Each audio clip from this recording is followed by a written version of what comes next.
Ils sont 1800 militaires dans les rues de Bruxelles et désormais depuis ce lundi, 180 déployés dans les prisons, entre autres à Saint-Gilles et Forêt. Le but, soulager les policiers qui eux-mêmes remplacent les gardiens en grève.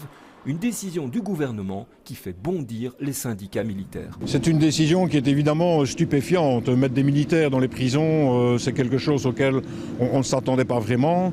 D'autant que ces militaires ne sont pas du tout formés à ce job de gardien de prison. Je ne comprends pas. Incompréhension et questionnement quant au futur rôle des militaires dans les prisons. Leur mission est qualifiée d'humanitaire. Les représentants de syndicats de prison restent perplexes eux aussi sur cette décision. Je pense dans une première instance, c'est ça que c'est de soulager un peu la pression des détenus, donc les faire se promener dehors, qu'ils prennent une douche, je ne sais pas.